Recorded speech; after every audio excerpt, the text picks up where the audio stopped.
começar logo já para a gente baixar as expectativas, falando que o espetáculo é uma denúncia. Falo isso porque o nome Cabaré Chinelo faz parecer que nós estamos evocando a linguagem do cabaré como uma festividade. Na verdade, ele é um cavalo de Troia.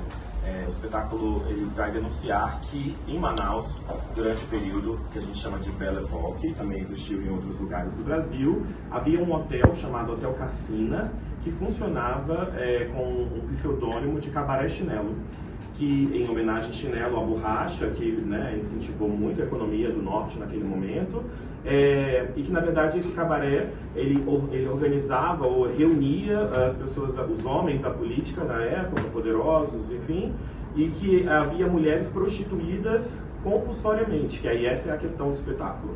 A gente tem uma imagem romantizada sobre a prostituição, no sentido do burlesco e muito daquilo que a Revolução Francesa trouxe, a boemia e tudo mais, mas na verdade, lá no caso de Manaus, um historiador chamado Narciso Freitas aponta isso nas pesquisas dele, de que essas mulheres estavam a contragosto sendo prostituídas, vindas de outros estados do Brasil e de outros países também.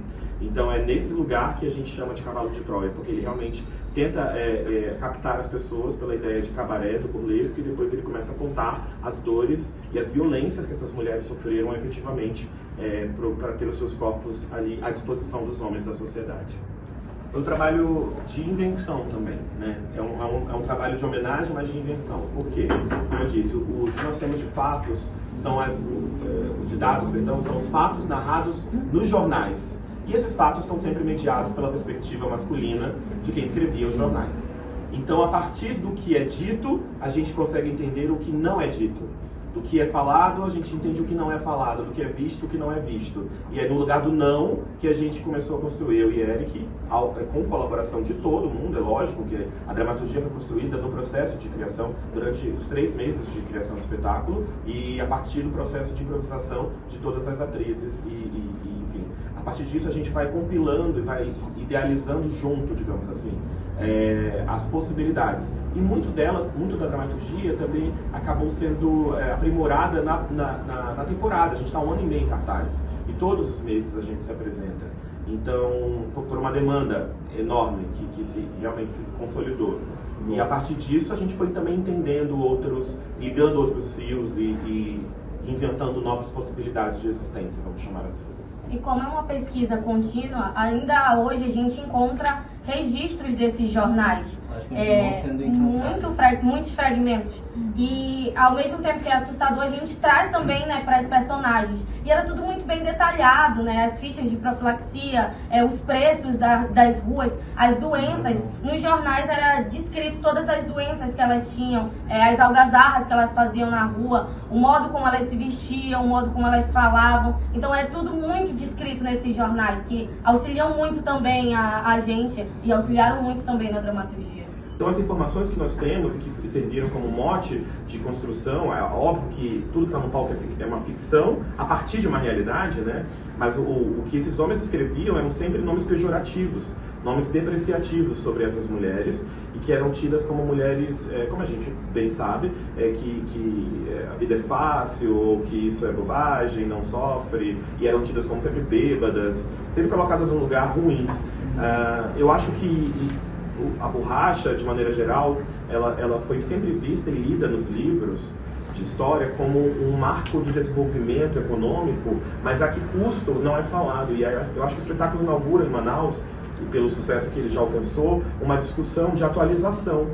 A que custo esse desenvolvimento econômico? Ou a quem foi beneficiado por esse desenvolvimento econômico efetivamente? Porque a região da cidade onde o hotel existia, os arredores da cidade, eles são heranças desse período. São ruas com uma estrutura baixíssima de vida, de qualidade de vida, de extrema prostituição e pobreza, de miserabilidade. Então as condições humanas elas não estão cuidadas ali para a manutenção do trabalho dessas mulheres. E isso não é por acaso, isso realmente é um marco geográfico de que aquele lugar é tido como algo ruim, menor, inferior, que não merece nenhuma atenção de políticas públicas de saneamento, de saúde, de educação, de cultura. Tem um evento, por exemplo, que a própria prefeitura realiza nessa região da cidade, que a intenção desse evento é popularizar, aproximar a população de que aquilo ali pode ser frequentado. Mas, na verdade, é só durante o evento que a prefeitura cuida daquele espaço. Durante todo o restante do ano, a gente vê coisas horríveis acontecendo ali. Então, eu acho que esse é a herança da borracha.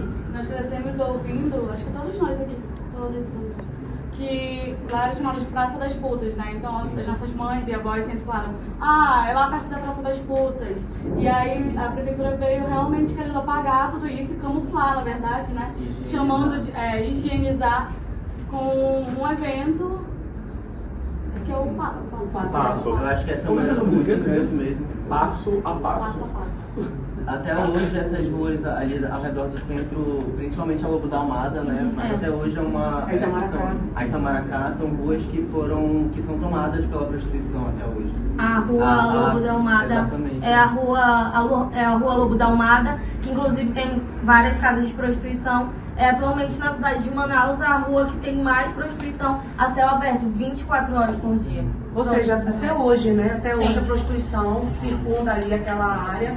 E uma coisa interessante que eu vinha refletir nesses tempos é que Manaus ela foi conhecida como, nesse período, né, de ter crescido com o ciclo da borracha, mas também tinha esse esquema de tráfico chancelado pelo próprio governo, né? Sim. Porque era financiado esse tráfico internacional de mulheres, porque existe uma história de que mulheres de bem eram estupradas no meio da rua porque homens precisavam se aliviar, né, porque não tinha mulheres suficientes na cidade.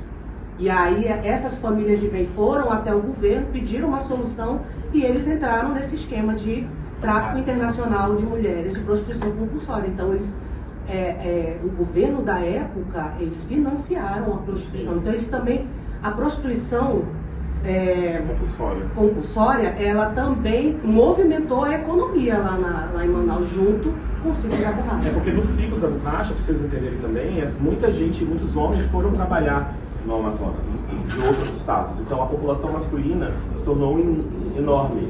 E aí esse era a justificativa, obviamente não é uma justificativa, mas é o que eles defendiam, do porquê os homens estavam estuprando as mulheres, essa é a verdade.